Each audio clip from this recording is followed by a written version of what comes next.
जैसे मैंने बोला अनाउंसमेंट आके मैं कभी भी पेड कोर्स नहीं कहूँगा। ये बात जितने भी लोग बच्चों को मैं दिलवाना कि मैं कोर्स कभी नहीं लूँ। एक आदमी मुझे चांग खींची जानी, यहाँ भी गुरुजी जातिवाद पे टिकते हैं। क्या गुरुजी जातिवाद बच्चों को सिखाना सही है? कभी नहीं सिखाया सर। कक्षा में 1 घंटे पढ़ा के 15 सेकंड शायरी तो बोल दी होगी, 1 मिनट नैतिकता तो सिखा दी होगी कि दूसरे से ईर्ष्या नहीं करनी सिखा दिया होगा। मुझे इतना माहौल बनाने की क्या जरूरत थी? कहते हैं मैं इतने वर्षों से पढ़ा रहा हूँ, तो सच में सर क्या इसकी जरूरत थी? आप इसका अवलोकन थे। आप बार मेरे कंधे पे हाथ मार के देखते, मेरे छोटे भाई यहाँ पर कमियां हैं, मैं ये चाहिए सुधरनी चाहिए। क्या उसके लिए इतनी नकारात्मक इमेज बनाने की सर जरूरत थी? मेरी नैतिकता पर प्रश्न उठाने की जरूरत थी? मुझ पर मुकदमे रहे हैं सर, सुने तो होते मेरी वीडियो, मैंने अपनी लाइफ बताई बच्चों को कि कैसे जब आप सफल हो रहे होते हैं तो दुनिया आपको सफलता की तरफ कैसे खींचती है। आपने मुझे 8 साल पुराना वक्त याद दिलाया है। मैं एक बहुत सफल विद्यार्थी हुआ करता था। मेरे डॉक्यूमेंट्स आप पब्लिश कर देना। मेरे स्कूल के प्राध्यापकों से, मेरे अध्यापकों से आप मिल के आना एक बार समय निकाल के। मैं अपने कॉलेज तक मेरिट का स्टूडेंट रहा हूँ सर। मुझसे मेरे सपने छीने गए। मैंने बच्चों से बोला कि दुनिया तुमसे तुम्हारे सपने छीने भी, तुम्हारे बारे में नकारात्मकता फैलाई। मैंने तब बताया सर उनको मेरे खिलाफ ऐसी साजिशें की गई कि हमारे गांव की 30 साल पुरानी रंजिश को चलते हुए मुझ पर झूठे मुकदमे लिखे गए। एक प्रूफ सर दिखाने को तैयार हूँ। माननीय कोर्ट ने उन सब पर फाइनल रिपोर्ट लगाई है, एफआईआर लगाई है कि तुम निर्दोष हो। और मैं किसी भी हो सकता है, मैं तो पहले भी कह चुका इस बात को। बच्चे तब तक दुखी रहते हैं, सफल भी कोई हो रहा होगा ना। 23-24 में बच्चों को क्या बोला गया, पेपर आसान आ रहा है, इतना आ रहा है, उतना आ रहा है, ये कर दो वो कर दो। 25 वालों ने क्या सोचा, यार सब तो 130 करके आ रहे हैं, मेरे तो 100% ठीक बन रहे हैं, मेरे तो 105 बन रहे हैं, मेरे तो 110 बन रहे हैं, यार मेरा तो सिलेक्शन नहीं होगा। गुरुजी मैंने तुक्के की वीडियो नहीं बनाई कभी। आप हर एग्जाम से पहले तुक्के की वीडियो बनाते हैं ना, तुक्का ऐसे लगाएं। एक अध्यापक का सर मैं क्या ही बोलूँ। आप कहेंगे मेरा इतना अनुभव है, अनुभव से कुछ नहीं हो जाता सर। बेशक जब से पृथ्वी बनी हो तो आप सबसे पढ़ा रहे हो, उससे सुधार नहीं होते सर। 1000 गलती मुझ में हो सकती है, मैं प्रश्नों के उत्तर गलत बता सकता हूँ, लेकिन सर मैं किसी और पर छीटा-कसी तो नहीं करता। मेरी गलती होती है मैं मान लेता हूँ, किसी से भी गलती हो सकती है, किसी से भी गलती हो सकती है। इस दुनिया में सर्वोत्तम कोई नहीं है, लेकिन सर सर्वोत्तम इस बात से नहीं हो जाता कि दूसरे के ऊपर कीचड़ उछाली जाए तो हम सर्वोत्तम हो जाएंगे। इस तरह नहीं हो जाता सर। और ये संबोधन मेरा सर के अलावा आप लोगों से भी है कि अगर आप रुचि नहीं लेंगे तो कोई मतलब नहीं है। मैं आज के बाद मैं अपना स्टेटमेंट दे रहा हूँ अपने जीवन में, मैं आज भी नहीं कि मैंने किसी पर टिप्पणी कंटेंट को लेकर, मैंने सिर्फ अपना पक्ष रखा है क्योंकि मुझ पे प्रश्न लगाया गया और मुझको कटघरे में जो खड़ा किया गया है तो मैं अपना उत्तर देने के लिए तो बाध्य था। या मैं अपना पक्ष भी ना रखता? क्या मैंने अपना पक्ष रख करके गलत किया? मैंने प्रश्न तो नहीं लगाया ना किसी के ऊपर, मैंने प्रत्युत्तर दिया है। मेरे ऊपर जो प्रश्न छुटे हैं इनके उत्तर ये हैं सरल स्वभाव में। इसलिए मैंने कहा कि फैसला आपका है, आप जो चाहें। मैंने सर अपनी कभी मैंने लोगों की वीडियोस देखी इस टाइम पे, यूपी कांस्टेबल के टाइम पे दर्द हुआ, लोग कह रहे किसी और की वीडियो मत देखना। एक मेरी वीडियो तो दिखा दो, मैंने किसी में स्टेटमेंट दिया हो किसी और से मत पढ़ना, यहीं से पढ़ना, यहीं से आएगा, कहीं और जाओगे जीवन बर्बाद हो जाएगा। इसको सर विज्ञापन कहते हैं, इसका प्रयोग हम नहीं करते और ना करेंगे। और जो भी व्यक्ति कमेंट कर देता है उनके तो भाटी सर ऐसे, शायद मैं संस्था से जुड़ा हुआ हूँ तो मेरे शब्द ऐसे हो सकते हैं, मैं कहूँगा कि उनके जैसा पुरुष युग युग में शायद कोई पैदा होता हो। उनके लिए आज भी बच्चे का हित सबसे पहले है। रही बात भाई साहब कितने प्रश्न पूछे गए कितने नहीं पूछे गए, एक स्लाइड में 2-3 प्रश्न भी है, वो आपको मिल जाएगी।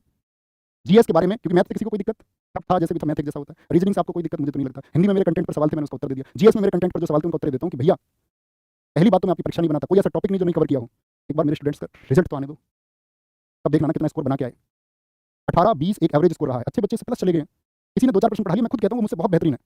और किसी ने अगर 2-4 प्रश्न पढ़ा दिया तो क्या वो आलोचना निंदा का विषय बन जाता है? मेरी कोई भी गलती मैं स्वीकार करता हूँ उसको, लेकिन बेवजह आधार बना के एक बार रिजल्ट का वेट तो कर लो।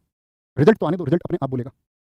और मेरा सभी अध्यापकों से, सभी छात्र वर्ग से निवेदन है और मेरा साथ में एक स्टेटमेंट भी है कि मैं आज के बाद इस तरह की कोई वीडियो नहीं बनाऊंगा। मैं पढ़ाना छोड़ना बेहतर समझूंगा कि मुझे कोई अपने पढ़ाने के लिए प्रूफ देने पड़ रहे हैं क्योंकि मांग है उसकी चुनिंदा बच्चों की तरफ से। जो पढ़े हैं वो जानते हैं चुनिंदा बच्चे कौन है, वो जिनका ब्रेन वॉश करने का प्रयास किया गया। ठीक है सर कर लीजिए, मैंने पढ़ाना छोड़ दिया ना, लेकिन सर एक बात याद रख लेना, सब लोग बच्चों को बच्चों की तरह ट्रीट करना वो बहुत आशाई रखता है। मैंने हिंदी पढ़ाना छोड़ दिया, इसका मतलब ये नहीं है कि अब इस मार्केट को कैसे कैप्चर किया जाए, बच्चे कैसे अपनी तरफ बुलाए जाएं। भगवान श्री कृष्ण ने भीष्म पितामह से सिर्फ यही कहा।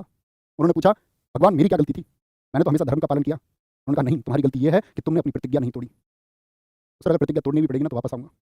अभी बच्चों के लिए कुछ करना चाहता था जीएस में, अभी उस पर मेरा ध्यान रहेगा सारा, और अभी उसी को करूंगा। अभी बस इंतजार करूंगा उन सफल विद्यार्थियों का जो सफल होकर के अपने घर मुस्कान भेजेंगे, और उम्मीद करूंगा उन असफल छात्रियों से कि आप अपने हौसले को बुलंद करके फिर से लड़ेंगे, फिर से उठ खड़े होंगे लाइक अभिमन्यु। कि कितने भी महारथी आ जाएं मैं मैदान नहीं छोड़ूंगा, मैं अंतिम सांस तक लड़ूंगा। और कहते हैं कि विरासत में मिली है वफादारी बच्चों की खुशी के लिए। तुम यार मुस्कुराना सीखो कि विरासत में मिली है वफादारी, तभी तो फितरत में मक्कारी नहीं है। पूरी दुनिया ने प्रयास किया है मेरे लिए। इनके लिए लोग वीडियोस बनाते हैं ना, ये तमाम मैंने अध्यापक कहते थे कि मुझे ये ऑफर मिला वो मिला वो मिला, मेरे लिए तमाम लोगों ने प्रयास किए, प्रयास सफल नहीं हो पा रहे। तो इस तरह की बातें कि मैं यहाँ ना रहूं, कैसे ही तो बात बने कि विरासत में मिली है वफादारी, तभी तो फितरत में मक्कारी नहीं है। खुदा ने इसीलिए रखा है रोशन चेहरा क्योंकि हमें जलने की बीमारी नहीं है। हम किसी से नहीं जलते, ना जले हैं ना जलेंगे। हाँ, कभी उत्तर देने की बात होगी तो वो भी मैंने आपसे कह दिया, मेरी तरफ से किसी के लिए कोई उत्तर नहीं आएगा। मुझे ये दुनिया लाख गालियां भी दे या दिलवाए, कह करके दिलवाए, मेरी तरफ से मेरे प्यारे भाई कोई उत्तर नहीं आएगा। मेरे हाथ जोड़ के प्रार्थना है, मेहनत करो, उसमें विश्वास रखो। टीचर आपका पेपर नहीं बनाते हैं, किताबों से पढ़ो, अध्यापक के साथ पढ़ने से बेहतर है। इस तरह के स्टेटमेंट आपके सामने आएंगे, लेकिन जो सफल साथी हैं वो आज की सच्चाई जानते हैं। अध्यापक कैसे बिना किताब के पढ़ा सकता है? अध्यापक भी तो किताबों से पढ़ाते हैं। अब तुम कुछ पढ़ रहे हो, मान के चलो तुम सबने मानसिक अभिरुचि पढ़ी, नहीं आई परीक्षा में, क्या कर लोगे? या क्या कुछ यूपीजी के नहीं आया एग्जाम में, 1-2 क्वेश्चन आए, क्या करोगे? मैथ के जो 3-4 प्रश्न ऐसे आगे किसी ने नहीं पढ़ाए, उस तरह के बच्चे टैकल नहीं कर पा रहे। रीजनिंग में आपका साथी जो फिगर कट के क्वेश्चन आगे नहीं कर, क्या करोगे? नहीं आया तो बात नहीं आने वाले की नहीं है, बात ये कि जो करने लायक था क्या उसको हमने बेहतरीन किया या नहीं किया। तो आपका सिलेक्शन कोई नहीं रोक सकता। सिलेक्शन हमेशा मेहनत से होता है, ना तुक्कों से होता है और ना बातें बनाने से होता है। तो उम्मीद करूंगा आप मेहनत करेंगे। यही मेरा अंतिम जवाब है, यही मेरा स्पष्टीकरण है। मैं आपको ये दिखा देता हूँ, ये जो पीडीएफ है साथी, ये आपको मैं अगर इसको करूँ तो मुझको कई घंटे चाहिए। एज इट इज प्रश्न लगाए हैं, इधर उधर जो व्याख्या में लिख दिया उसकी तो बात अलग है, जो मुंह से बोल दिया उसकी बात अलग है।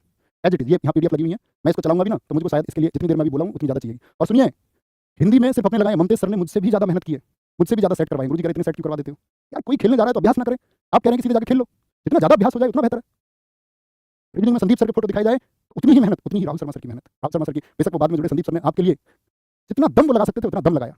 मैथ्स के हमारे दोनों टीचर राहुल तेवतिया को सोचा करो, प्रभाव पड़ता है, दिल टूटता है किसी का, कोई कई कई दिन नहीं सो पाता है। क्योंकि जब बात सत्य होती है ना तो ऐसा लगता है यार मेरे ऊपर क्यों, मैंने क्या मेहनत नहीं की, कब मैं मेहनत से घटा, कब मैंने घुटने टेक दिए, कब जब बच्चों को जरूरत पड़ी मैं नहीं रहा। लेकिन जायज़ तरीके से, ऐसे नहीं कि मैं कुछ भी कह के तुमको बस बरगरा लूँ, ये मैं नहीं कर सकता, उससे बेहतर मैं मरना समझूंगा।